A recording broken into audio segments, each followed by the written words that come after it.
Assalamualaikum warahmatullahi wabarakatuh. Sebelumnya izin memperkenalkan diri, nama saya Aditya Johansa, NPM saya 2215 061 039. Di sini saya akan menjelaskan tentang makalah saya di mana tentang User Experience Design Approach. Dosen mengampunya itu adalah Ibu Margiana dan juga Bapak Mahendra Pratama. Masuk saja di sini untuk struktur makalah saya di mana ada kotak pengantar, daftar isi, di bagian pendahuluan ada latar belakang dan juga tujuan penulisan, di bagian pembahasan dan pembahasan HCD dan juga UCD, design thinking, agile, design sprint dan juga contoh studi kasusnya yaitu cross integration design sprint to design thinking in learning management system Sakataku. Dan penutupnya ada kesimpulan dan juga saran dan ada daftar pustaka dan juga lampiran yang akan nanti saya jelaskan. Oke, langsung saja masuk ke bagian pendahuluan, di mana di bagian pendahuluan ini ada latar belakang. Nah, latar belakangnya, eh, transformasi digital saat ini sudah masif dan pertumbuhannya itu sangat-sangat besar untuk bagian produk digital sehingga persaingan dari produk digital tersebut sangat ketat. UX atau user experience sendiri itu sangat penting dalam membentuk kepuasan dan juga loyalitas pelanggan, terutama di industri yang didorong oleh teknologi gitu. Dapat kita lihat pada produk Apple dan juga Amazon, di mana eh, mereka menyeimbangkan usability dan juga aksesibilitas dengan elemen desain, menciptakan ekosistem yang menarik, yang meningkatkan kepuasan dan juga loyalitas dari pelanggan tersebut.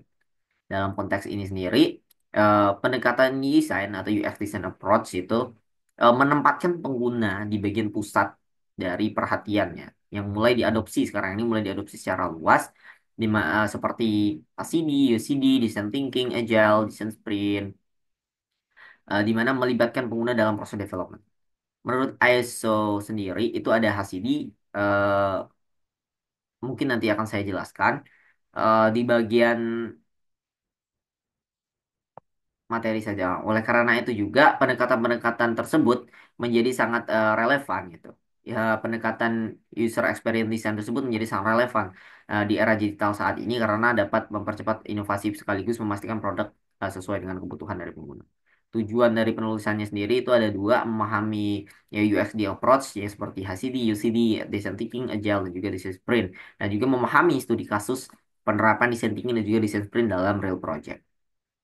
Pembahasan yang pertama itu terkait HCD dan juga UCD, di mana Human Centered Design itu menekan desain iteratif, kolaboratif, dan berpusat pada manusia yang secara aktif melibatkan pengguna sepanjang proses desain, di mana HCD sendiri penggunanya itu adalah pengguna yang luas gitu, manusia secara luas, eh, di mana menurut ISO dia memiliki 5 tahap. Yang pertama itu ada memahami dan menentukan konteks penggunaan, dua menetapkan kebutuhan pengguna, tiga menghasilkan solusi desain, empat mengevaluasi desain terhadap kebutuhan, dan juga lima menyampaikan solusi desain yang memenuhi kebutuhan dari pengguna. Nah, setiap siklus tersebut desainer terus didorong untuk melakukan dialog dengan user sehingga prototyping dan pengujian itu dilakukan berulang untuk menjamin usability dari produk akhirnya. Dan selain ISO juga itu menggunakan IDO itu menyebutkan ada 3 tahap. Yang pertama ada inspiration, ideation, dan juga implementation. Di mana untuk QCD sendiri, User Centered Design, itu serupa dengan HCD, namun sering ditekankan sebagai filosofi serta sekumpulan metode yang menempatkan end user atau user yang spesifik sebagai pusat dari pengguna tersebut gitu. Di mana pengguna tidak hanya sekedar menjadi sumber informasi, tetapi ikut aktif mempengaruhi dan terlibat dalam proses desainnya. Nah, untuk prosesnya sendiri, UCD itu sama, hampir sama dengan HCD, tetapi dia menekankan usernya itu adalah user yang spesifik, bukan user yang luas itu. Di sini kita bisa melihat secara ISO standar itu ada 5 tahap, dengan secara IDEO itu ada 3 tahap, yaitu ideation, inspiration, ideation, dan juga implementation. Nah, masuk ke design thinking. Design thinking sendiri adalah pendekatan sistematis untuk memecahkan masalah pengguna yang berfokus pada pemahaman mendalam terhadap kebutuhan dari pengguna. Nah, design thinking sendiri dia termasuk ke dalam human centered yang menggabungkan kebutuhan pengguna, kemungkinan teknologi serta keberlanjutan bisnis sebagai inovasi yang efektif. Nah, untuk desain thinking sendiri dia bukan desain yang linear, tetapi dia iteratif, di mana hasil dari setiap tahap dapat mempengaruhi dan memodifikasi tahapan sebelumnya. Nah, untuk tahapannya sendiri, design thinking itu ada 5.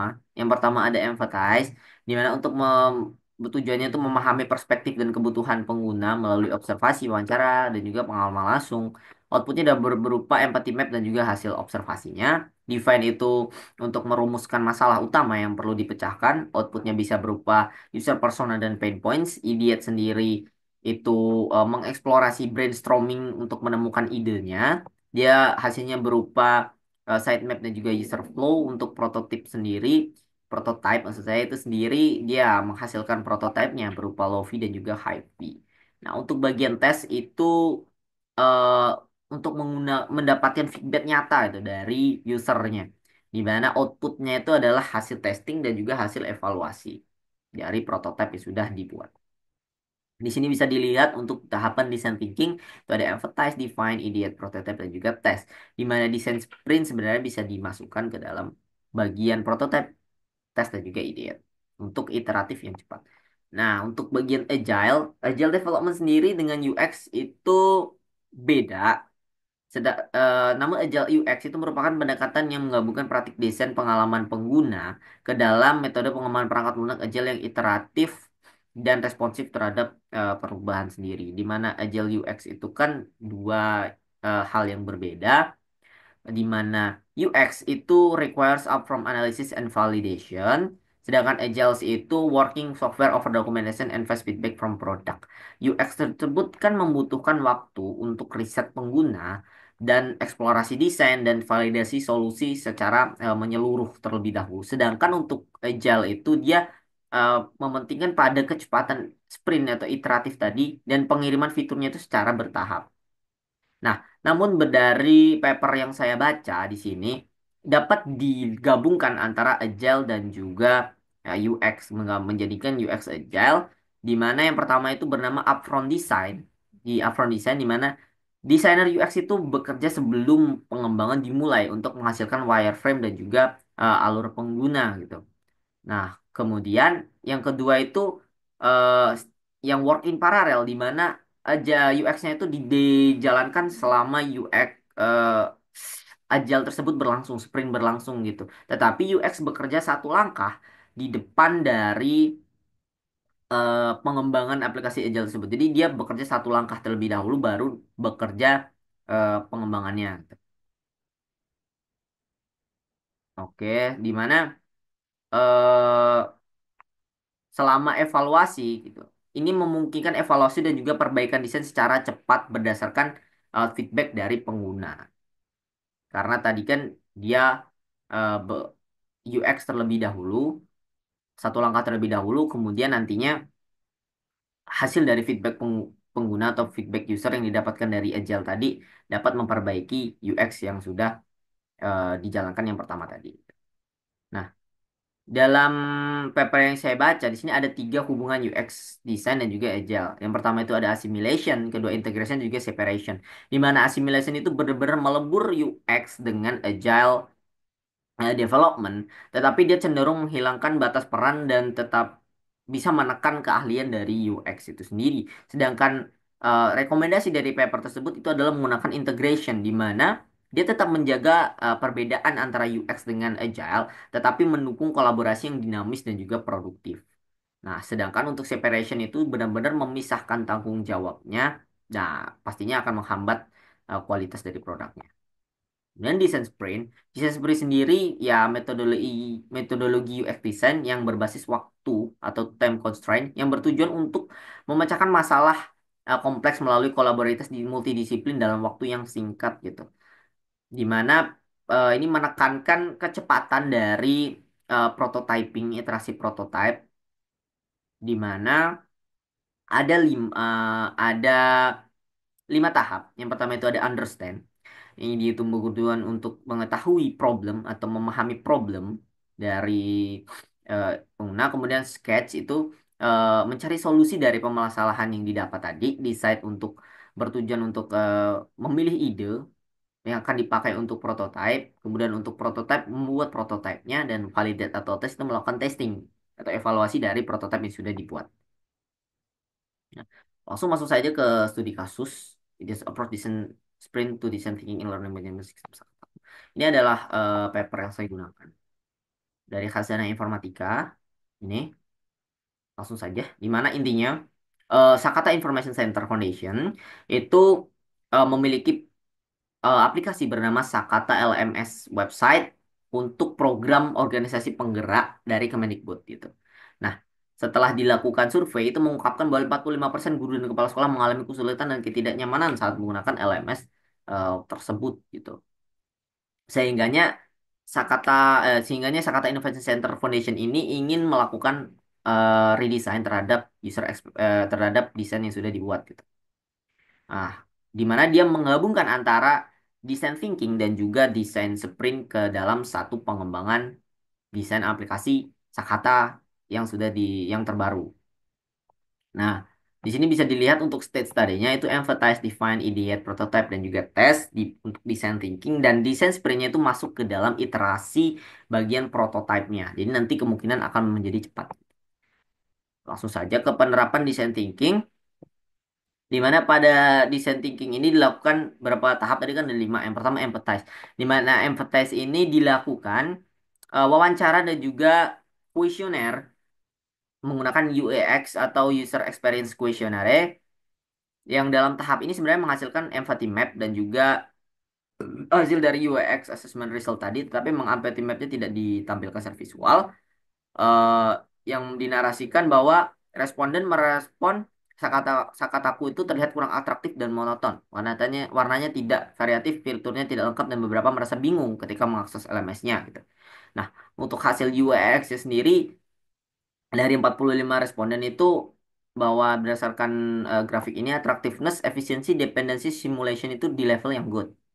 Kemudian perspicuity itu dapat di above average yang ini. Kemudian novelty itu mendapatkan nilai terendah. Novelty sendiri ini paling bawah dari batasnya.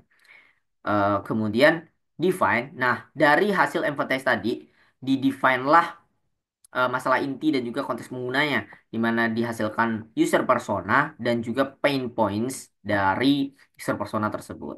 Ini dapat dilihat untuk user personanya ada goals, frustration dari Yayan Katian, kemudian pain points tersebut ada 7 pain points dari user persona tersebut.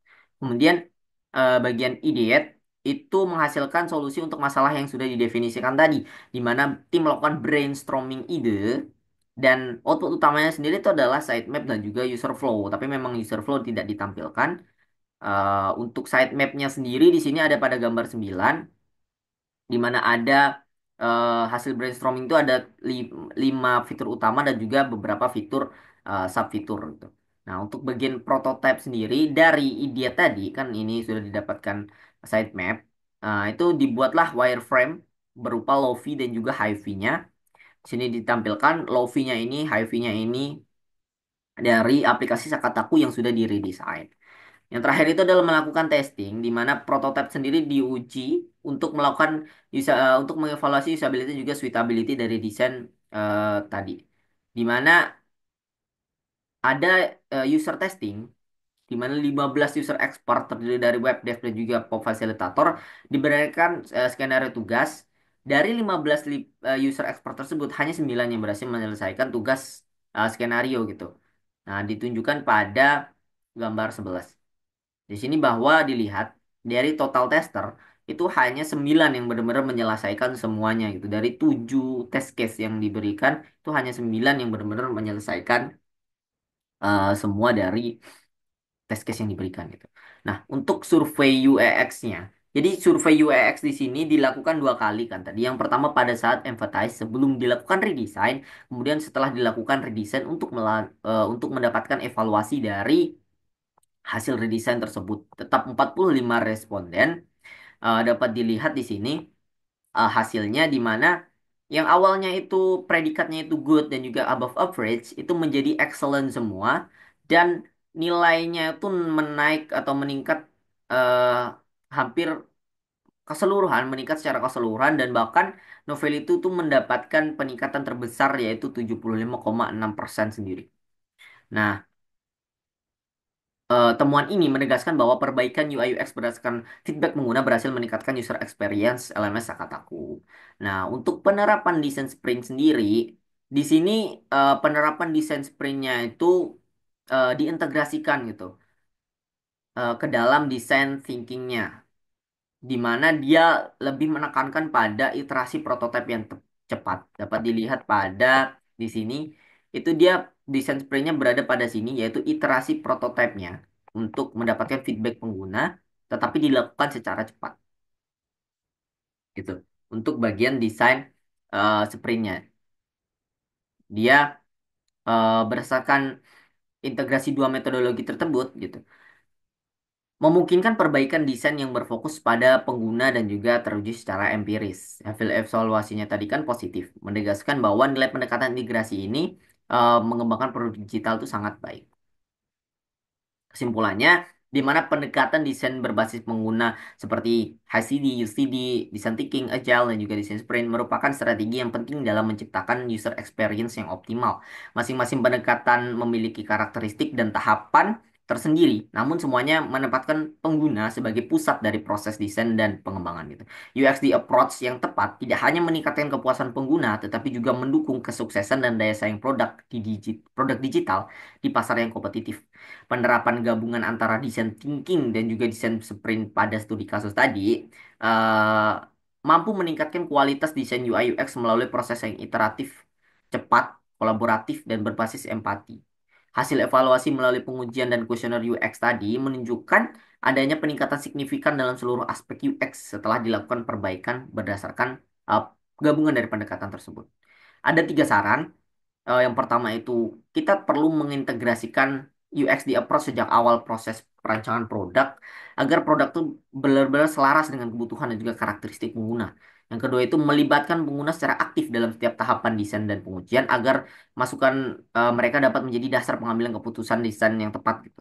Melakukan evaluasi UX secara berkala baik secara kualitatif maupun kuantitatif agar desain dapat terus disesuaikan dengan pengembangan kebutuhan pengguna dan juga teknologi. Nah, eh, itu saja untuk isi dari makalahnya. Di sini ada daftar pustakanya, ada 7 paper yang saya gunakan, dan paper ketujuh ini adalah paper untuk bagian studi kasusnya. Dapat dilihat di lampiran, tidak ada link video presentasi akan di sini. Kemudian link paper yang pakai studi kasus saya sudah cantumkan, dan paper-paper yang lain yang saya pakai juga sudah saya cantumkan. Oke, mungkin itu saja dari saya. Apabila terima kasih sudah mendengarkan. Saya akhiri. Wassalamualaikum warahmatullahi wabarakatuh.